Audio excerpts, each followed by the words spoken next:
Yeah, new patient packets. Thank you for the fertility clinic that they sent us. And it, I think, was it in the packet that it said we needed to make sure that we don't need a referral from our doctor. So she thought we didn't. So we just called to double check. And like when I originally talked to the insurance. Yeah, and the insurance at first said, no, you don't. And then like halfway through the conversation, the lady was like, actually, now that we've been talking for a while, I'm sorry, I was wrong. You do. Okay, so before we go any farther, I do want to let you know I just gave you a little bit of wrong information. Okay. The prior authorization, normally for specialists on the policy you have, you do not need it, but when it comes to family planning and fertility services, you do need the prior authorization. Okay, all right. And I think it's, I don't know, I'm not sure, but I think it has to do with probably when we started getting a little more clear about like what our plans were to do like IVF and same-sex couple. Yeah. I don't know, it was a little confusing. Yeah, I don't know. So then the insurance company, she called the doctor and asked for a referral. And I left a message for the doctor because she's already talked to him about it one time when she went in there within the last month. Mm-hmm. And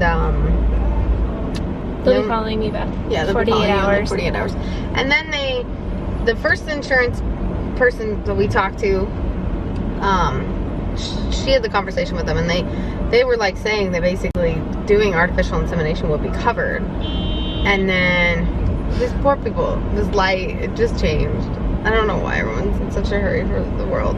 Anyways, so we thought, okay, well then we looked and we asked the lady about our clinic, and they're like, oh yeah, that's out of network.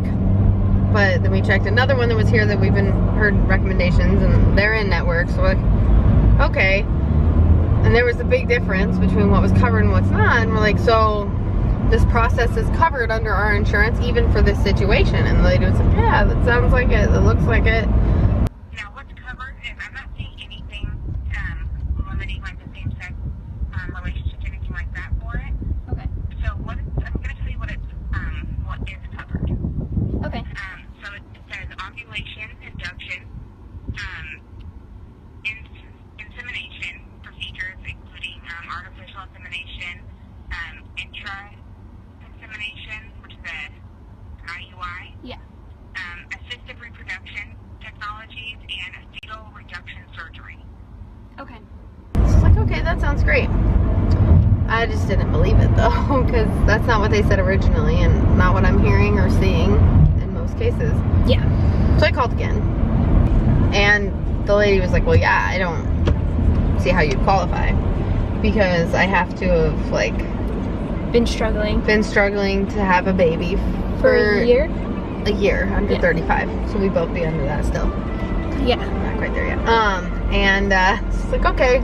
So basically, if I do in-network or out-of-network, it's irrelevant at this point because we're paying out of pocket. Is that correct? And I was like, yeah, no, that's true.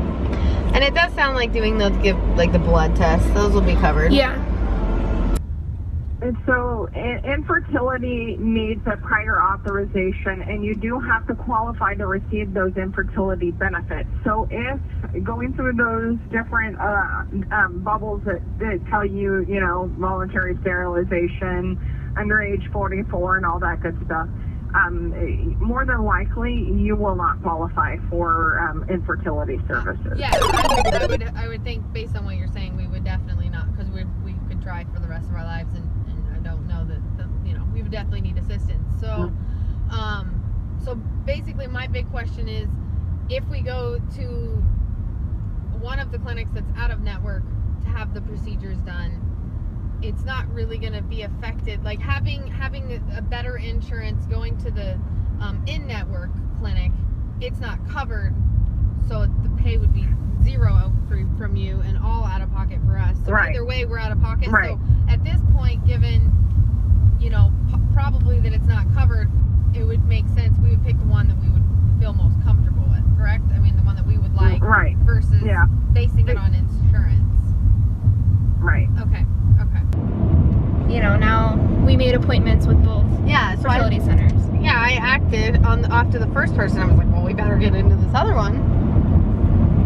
And so I made an appointment.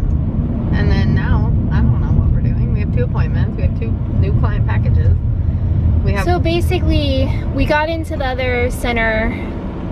So the first center we went to and that we have our first appointment with is before the other center's appointment. Yep. So we're basically just going to use that as like a safety net, that if we don't like our consultation with the first doctor, then we will go to the other consultation and decide if we like them better. Yeah, it just, I mean, I still might check out the other consultation just to kind of see their approach and what they have to say. Based on the new client packet, it already looks like the genetic testing is not included.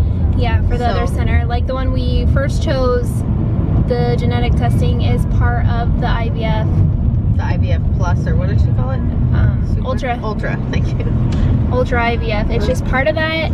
So that, you know, that's an extra like $6,000. We don't really which have is to a huge thing worry to about. not have to. And we do know that like with the blood work to come, at least insurance will cover some of that. I think just so. because it's blood work order. Pretty sure. Yeah, I mean, not that would be that much. I don't know, maybe it's a lot. But yeah, it's interesting. It's an interesting process to go through this beginning. I think like it's like a ping pong ball is what I feel like. Yeah, no, for sure. I mean, I'm calling the same insurance company We're getting way different answers. 3 times, and Yeah. We're just going to go 2 It's out of all 3. Because we confusion. got 2 out of 3. 2 out of 3 saying yeah. Saying no, you just don't have a coverage. So, Sorry. yeah, I don't think the first. I told her, I said, we keep We'll trying. share the conversations. See, this is the thing.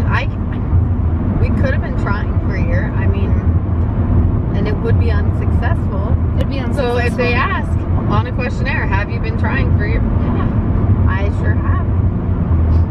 But it's not working out for us. I don't know. So No, they were specific. they were real specific. I mean, I don't know. But it's interesting and it's a bummer. It's too bad this isn't covered. But it is what it is. It's a choice we're making. This is not a requirement. This is not something that we absolutely have. This is not like a life-saving procedure. You know, this is a life-bringing or whatever procedure, and we're choosing it. I don't want to say it's extracurricular, but kind of. I mean, in a sense, it's our choice to go down this path.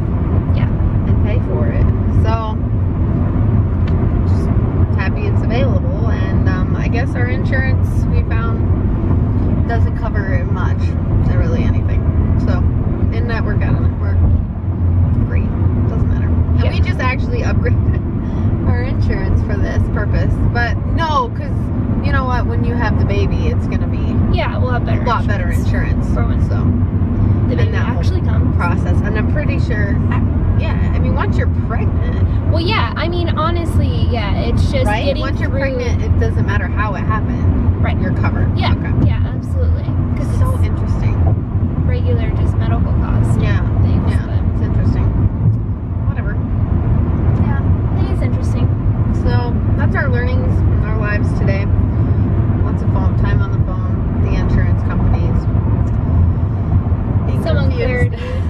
Yeah. And that's all right. So I'm glad we got that kind of handled, and I'm feeling like we're narrowing it down to what we feel is going to be right. At this point, we can choose whatever one that we feel is right, regardless of the network it's in, which is kind of nice. Yeah. So I think there's, a lot of conversation based around like what center we're choosing, which is huge. It's crazy that you would put in that much consideration. yeah. But Well, and if it would have been covered in network, like if they were like, yeah, if this was real, I really probably would have went with the in-network one, because it would have saved us so much money. Whereas, you really like this other one that we just went to the seminar, and we're kind of choosing that one based on our experience and your experience. I'd say your experience more right now. Yeah. Not based on like what the cost of the medical coverage is. So it's more like heart versus head. So, yeah. you know? And that's probably the somewhat better way to choose it, because you want to feel comfortable and, like you said, feel like a family. Like, I think she said that in the thing. Yeah, That she looks did at say it that in as the like seminar. her family. Yeah. So versus, I don't know, Just a being clinic. an excellent clinic, scientific. But however anybody,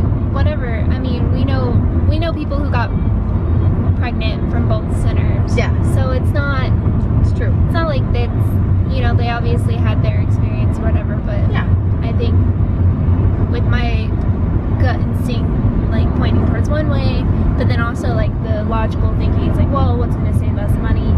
But at the end of the day, like you really There can't really put a isn't. price tag on experience. Yeah. And there really isn't any savings of one versus the other. Yeah. Well, maybe. Actually, I don't know. I don't know what the prices are. We don't have that yet. We'll let you know when we do. But Yeah. we'll see. So Yep. That's our adventures. it's our insurance update. It's your insurance update.